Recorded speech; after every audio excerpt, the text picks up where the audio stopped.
Right now, somewhere, you are dreading Monday. You think your job is bad. Your boss is annoying. The pay is too low. The hours are too long. By the end of this video, you are going to feel very differently about your job. Because for most of human history, work did not mean a desk and a paycheck. It meant climbing into places designed to kill you, touching things no human should touch, and doing it every single day because the only alternative was starving. These are the worst jobs that actually existed. Real jobs. Real people did them for years for almost nothing. And I have saved the worst one for last because that job was so dangerous, so quietly deadly, that it deserves its own place in history. Let us start with number 5. The Gong Farmer. Every medieval city had a problem nobody wanted to talk about. Tens of thousands of people, no sewers, and every toilet in the city emptying into a pit under the house. Those pits filled up. And when a pit filled up, someone had to climb down into it in the dark and dig it out by hand. That someone was the Gong Farmer. By law, in many cities, he was only allowed to work at night so that decent citizens would never have to see what he did. He would descend into a pit of human waste, sometimes chest deep, and shovel it into barrels, bucket by bucket, until the pit was empty. Then he hauled it outside the city walls and came back for the next one. The smell never left him. His neighbors knew what he was the moment he walked past. In some places, Gong farmers were required to live apart from everyone else, because no one could stand to be near them. But the smell was not the dangerous part. The pits produced gases, invisible and heavy, that gathered at the bottom. A man could climb down, take 2 breaths, and simply not climb back up. It happened enough that it was written down. Drowning in that place, in the dark, was considered one of the worst deaths a city could offer. And here is the detail that stays with you. The pay was actually decent, better than a laborer. Because even in a desperate age, you had to pay a man extra to give up his place in society and climb into the dark. Number 4. The Leech Collector. For centuries, doctors believed that almost every illness could be cured by removing blood. And the cleanest way to remove blood was the leech, which meant medicine needed leeches, thousands of them. Millions. Someone had to supply them. Here is how you collect leeches. You find a cold marsh. You take off your shoes. You roll up your skirts or your trousers, and you walk in, and you stand still. You are the bait. The leeches find your legs, bite through your skin, and begin to drink. And you let them. Because a leech that has bitten is a leech you can collect. You peel them off one by one, drop them into a jar, and keep standing there while more arrive. This was mostly done by poor women. They stood in freezing water for hours, bleeding from dozens of small wounds that did not close quickly because leech bites keep bleeding long after the leech is gone. Infection was constant. Dizziness from blood loss was simply part of the workday. And the cruelest part is what happened next. The women sold the leeches for almost nothing to sellers, who sold them to doctors for a fortune.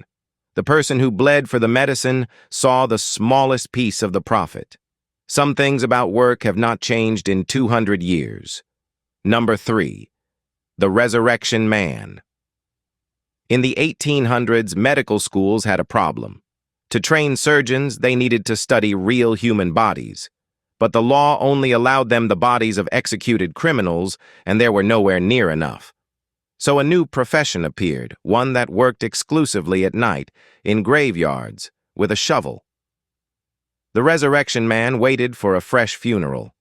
Then, that same night, he dug down to the coffin, broke it open quietly, pulled the body out, and sold it to the medical school before sunrise.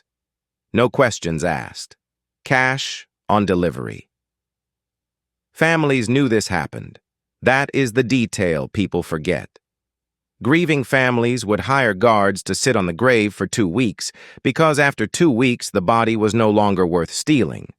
The wealthy bought iron cages built over the entire grave to keep the diggers out. You can still see those cages in old cemeteries today. They were not built to keep something in.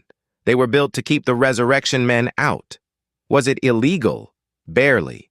Stealing a corpse was, absurdly, only a minor offense, because a dead body legally belonged to no one. The resurrection men knew the law better than the lawyers. They took the body but carefully left the jewelry and the burial clothes in the grave, because taking those was real theft, and real theft meant real prison. They were hated by everyone and used by everyone. The surgeons who bought from them built modern medicine on it. Every anatomy book of that century has a silent co-author with dirt under his fingernails. Number 2. The Sin Eater. This one is not dangerous to the body. It is worse than that. In parts of the countryside, people believed that when a person died with sins still on their soul, those sins could be transferred, moved, given to someone else, so the dead could rest clean. The method was food. The family would place a piece of bread on the chest of the corpse, sometimes with ale, and let it rest there. The bread was believed to soak up the sins of the dead like water into cloth. And then the Sin Eater was called. He was usually the poorest man in the district. He would come, stand over the body in front of the grieving family, and eat the bread from the corpse's chest. In that moment, everyone present believed the sins of the dead man passed into him. Every lie the dead man ever told, every cruelty, every unconfessed thing, now his. He was paid a few coins. And then, and this is the part that hurts, the same family that summoned him would send him away and refuse to look at him. Because he was now carrying the sins of their father, their mother, everyone he had ever eaten for. People believed he was the most damned soul in the county, layered with a lifetime of other people's darkness. He was called only when needed and shunned every other day of his life. He performed the most intimate service a family could ask, and the price of the job was that no family would ever have him. The Sin Eater usually died alone. And when he died, tradition says another Sin Eater had to be found for him. Which brings us to number 1. The most dangerous job in history, the Emperor's food taster. On the surface, it sounds like the best job on this list. You live in a palace. You eat the finest food in the world, roast peacock, honeyed wine, dishes ordinary people never see in a lifetime. There is just one detail. The reason you are eating it is that someone, somewhere in that palace, is probably trying to poison it. Your entire job is to put every dish into your own body first, and wait, in front of everyone, to see if you die. Every meal, every day. For the rest of your life, however long that turns out to be. Some poisons announced themselves in minutes.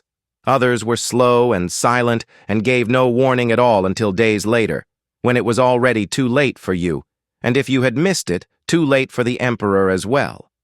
You were not really a servant. You were a human shield made of seconds, placed between the most powerful man alive and everyone who wanted him dead. And the true story of one of those tasters, a 19-year-old boy pulled out of a bread market and handed a silver spoon, is one of the darkest stories in all of Rome. What happened to him, and what happened the night the poison finally came, is a full video on this channel, and it is on your screen right now. Your boss does not poison your lunch. Monday is not so bad. Which of these jobs would you survive the longest? Tell me in the comments. I read everyone.